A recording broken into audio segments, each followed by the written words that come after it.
Well, this is my review of the Hoverbot foam canopy, and I had a couple of questions about this. And it all started, I saw Rocky Flyers videos, and dude was just crazy doing stuff down in Baja, California. And it brought back some memories of traveling to California and how cool the people were there and stuff, and I knew that I'd probably get some help if I asked some questions. So, anyways, this is the foam, and the first suggestion I got from Rocky was to keep this transmitter cooling. So I added this heat fin here, as you can see, and it's put on with the conductive glue. So that is on the transmitter itself, the 200 milliwatt straight PCB transmitter. It doesn't have a box with it. It was $10 off eBay, and it works fine after soldering it a couple of times at least. Now this is my clover leaf, and I got this from a guy in Hong Kong who sent it to me to test, and I've put a ping pong ball on the top of it so that it's protected in crashes. And today, my motor burnt out yesterday, and I've sort of got it working intermittently, which is not good to fly with. But I got it working intermittently and shut off, and it flipped the quadcopter, so this bent over. And when this bent over, it hit the ping pong ball instead of the delicate clover leaf inside. Now, that doesn't affect the signal, at least up to 300 meters that I've tested, or 500 meters. I've gone to the top of the hill up there. So this is the ZI-6 Kodak cam centered on the foam, as you can see.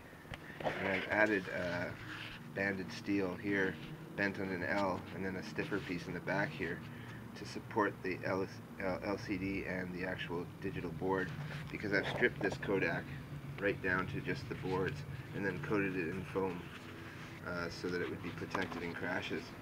And it works quite well. I've put also the 520 TBL camera on the front so that that has the low light capabilities, and that's the wide angle fisheye lens on the Kodak there that works so well. Now I turn it on up here, and then I squeeze my finger in between the front of the battery and this, and I can start recording and stop recording. And I can attach my FPV output there, which goes down the side here and exits here. And it's hooked up now here. This is the 520 TVL servo feed with the video signal, and the ground, no power. The red is acting as the audio. And then it runs around the side and goes into the transmitter. So I can use either one and just switch them right there. Now, with the next level of Hoverbot foam body, this is just foam here, and you can heat it up with a lighter and melt out the areas you need for your control board. But with the next one, I'm going to actually have the switcher on it so that I can switch from camera A to B. But it means carrying more power, and right now I'm carrying about 55 grams of 3.7 volt LiPo power there. Now on this side, I've got the antenna running out the back and into the foam here. I've got sticks going through the side of the foam here for elastic mounting, so I can just peel an elastic around this way, around that way, and then over this way and over this way, and it really locks it onto the frame of the HJ or the DJI F450 frame, or the carbon fiber frame, which I broke in the second flight. So anyways, that's the camera there, and it's centered now after a lot of work, and now it's not going to move. So every time I just put this on, it's automatically centered on the actual quadcopter. And the foam really protects the body a lot. It protects a lot of the circuitry, protects the flight controller. It also adds a little bit of style, but it also gives you an ability to mount things and to tape things on without having to attach them to your actual board. And this all comes off and attaches with, basically, it's independent of itself. It takes no power from the actual quadcopter. So this is a unit onto itself.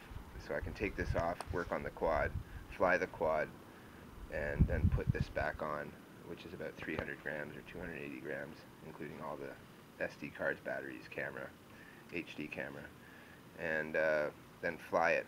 Now I like using the low light camera a lot, but then I have to have my ground station computer there, so that means taking the laptop to the park, and I don't like carrying that all the time because it's a bit heavier to take the whole thing down there.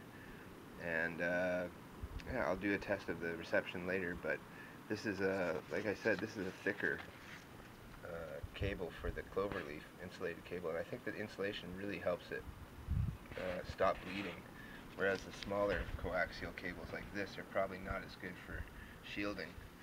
So that's running from the transmitter to this, but then again, the ping pong ball doesn't interfere with the signal at all that I've noticed, and ping pong balls are quite thin, so it also gives you a bit of an orientation. You can see which way it's coming or going. And other than that, we have a LED litho monitor at the back that's good for checking batteries once in a while. And we're going to get rid of some of this tape, but there's my optical warning from an airplane that I scrapped. Aluminum parts off an airplane.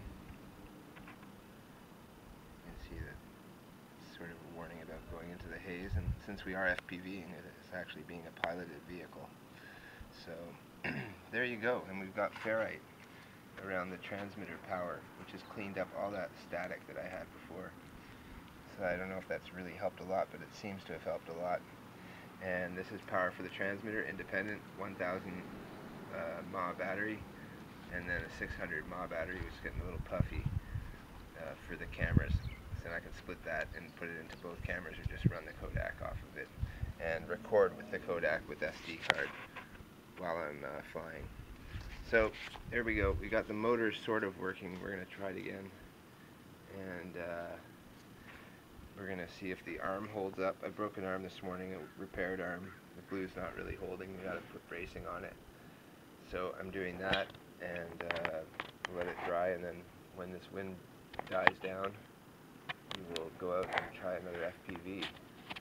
But the coast all the way up North America has been really gusty this week, and blue skies, which is nice. But as you can see, the trees are moving quite heavily, as are the jet contrails, which are probably going to cover the sky by the end of the day, but that's a whole different story.